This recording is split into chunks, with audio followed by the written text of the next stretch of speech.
আসসালামু আলাইকুম ভিউয়ার্স, আপনারা কেমন আছেন? আশা রাখি বেঁকে ভালো আছেন। আজকে আপনাদের সামনে ব্লগ নিয়ে আইছি। সুন্দর একটা আকাশ দেখেন তো, আজকের আকাশটা কি সুন্দর মেঘলা মেঘলা, আর মানুষ কি সুন্দর প্রশান্তি মন অনুসারে কাজ করতেছে। আসলে মনটা একটু ফুরফুরা লাগতেছে, জানেন না। রুমের ভিতরে এখন অটোমেটিকলি শীতল হয়ে গেছে, কোনো কিছুরই দরকার হয় না, ফ্যানেরও দরকার হয় না। প্রয়োজনে এখন শীতের ছুটে জানালা লাগিয়ে রাখতেছি, এইরকম অবস্থায় এত ঠান্ডা, মানে সব কিছুর দিক দিয়ে ভালো লাগছে। আর আপনারা এই শীত দেখে আবার গাছ লাগানির কথা বলে যান না, চিন্তা ভাবনা কইরা তাড়াতাড়ি করে বাড়ির আশেপাশে গাছ নাগে হেলান, কারণ বাংলাদেশে অক্সিজেন কারখানা গড়ে তুলন লাগবো, বুঝছেন। আমরা তো গরমের সময় খালি কইছি হিসুম ভাইরাল হন লেগে একজনে খালি কইছি গাছ নাগাম গাছ নাগাও। আর এখন আর ভাইরাল হন লাগবো না, এমনি লাগান, ভাইরালের দরকার নেই। আগে নিজে বাঁচলে বাপের না। আর এই যে ভারতের কোন দেশে কোন সাংবাদিকে কি একটা প্রচার করে দিতেছে যে সূর্যের কেস করছে। আরে শুনেন, সূর্যের কেস করার ওই রকম সংবাদ প্রচার না করে দেশে কোন জায়গায় গাছ লাগাইলে উপকার হইব সেগুলা প্রচার করেন।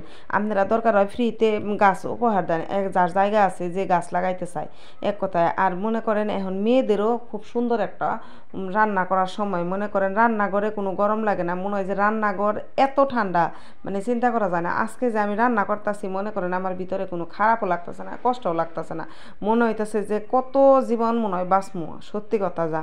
আর গাছপালা যত লাগাইবেন তত ঠান্ডা লাগবে বেশি। এখনও সময় আছে, তাড়াতাড়ি গাছ লাগান। গাছ না লাগালে কিন্তু আপনারা বাঁচবেন না, এই হলো কথা। একটা গাছের নিচে বইলে কি যে শান্তি লাগে জানেন না। গরমের মধ্যে চিন্তা করছি যে গাছ লাগানো যে কি দরকার। আসলেও সত্যি বাড়িঘর দালানকোটা যে যাই করছি নাকি, বাসার ছাদেও কিন্তু অনেক সুন্দর সুন্দর গাছ লাগানো যায়, বাড়ির আঙানের দেও সুন্দর সুন্দর গাছ লাগানো যায়। তাড়াতাড়ি করে গাছ নাগে হেলান, গাছ নাগাইলে সে না আপনারা শান্তি মতো ঘুমাইয়া পারবেন। আর এই যে রোদ্রের যে তাপটা কইমা যাইব গা, তা মেলা কিছুই কইলাম আপনার গাছের বিষয়ে। এখন শুনেন, আমাকে সকালে আজকে ঠান্ডা দেখে বাজারে গেছে, আড়ত থেকে মাছ নিয়ে এসেছি। তো মাছগুলোও হেগনাও আমি কেটে কুটে নিয়েছি। তো যাই কই আজকে তো ঠান্ডার দিনের লিগে গরুর মাংস রান্না করতেছি, অনেক কিছুই রান্না করতেছি, সব কিছু তার দেখানো সম্ভব না। তাই মনে করেন গাছের কথা কই এই তো আপনাকে সময় শেষ করে দিলাম। তো যাই কো আবার বোনের বাসায় থেকে আবার কিছু সবজি পাঠাইছে, সেগুলো আমি গুছাই টুছাই নিতেছি। এই যে দেখেন সবজিগুলো হয়েছে চালকুমড়ার পাতা দিছে, চালকুমড়ার পাতাগুলো বৃষ্টি হয়েছে দেখে এখন একদম পরিষ্কার, এর জন্য বইনে পাঠিয়ে দিছে। তো পাতাগুলো বেশ বড় বড় হয়েছে, দেখে ভালোই লাগলো। আর এই চালকুমড়া পাতাগুলো আজকে আমরা সরিষা দিয়ে বাজুম। সরিষা দিয়ে চালকুমড়া পাতা কি আপনারা খাইছেন? এটাও কিন্তু অন্যরকম একটা ভিন্ন স্বাদ, বুঝছেন।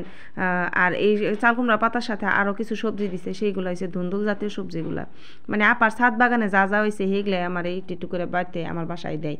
তো খুব ভাল লাগে, মনে করেন এগুলা সার ছাড়া। তো এই দেখেন কি সুন্দর পরিমাণ ধুন্দুল হয়েছে গাছে, এগুলা দেখতে খুব ভালো লাগে। কোনো দেশে এটাকে ধুন্দুল বলে, আবার কেউ এটাকে পুরকল বলে। মনে করেন এখন কোনটারে কি কম জানি না। কয়দিন গরমের ছুটি একেবারে পাগলটা হয়ে গেছিলাম, রান্ধন করে থাকাই পারি না। আর এখন মনে করেন সারা দিন রান্ধন করে থাকলে কোনো প্রকারে খারাপ লাগে না, চিন্তা করেন যায় আল্লাহ যদি চাই সবই সম্ভব, দেখেন। আর এই যে চালকুমড়া পাতাগুলো আমি সব গুছিয়ে গুছিয়ে রাখতেছি, কেন্ডিকের যে পাতাগুলো যাদিন নষ্ট না হয়, বুঝছেন। আর যাই বোনের বাড়ির চালকুমড়ার পাতাগুলো আপনাকে ঘুরিয়ে ঘুরিয়ে দেখে ফেলছি, দেখেন কি সুন্দর পাতা। হারে আমার বোনে ভালোবেসে আমার এই পাতাগুলো পাঠাইছে। সত্যি গাছের পাতাগুলো খুব দেশি, তো খুবই মজা। চালকুমড়ার পাতা পাওয়া যায় না, তো এগুলো কিনাও পাওয়া যায় না, এমন অবস্থা। আর এই যে জিরাগুলো আমি গুছিয়ে গুছিয়ে রাখতেছি, কে নিয়ে জানেন এতদিন খালি চুলার পরে রানছি আর খালি দৌড়ে দৌড়ে ফ্যানের নিচে গেছি, গরমের চোটে থাকা পারি না, বিশ্বাস করেন। এর নিকে তো এখন গুছিয়ে গুছিয়ে সব কিছু রাখ পাচ্ছি, আবার কবে গরম পড়ে জায়গা।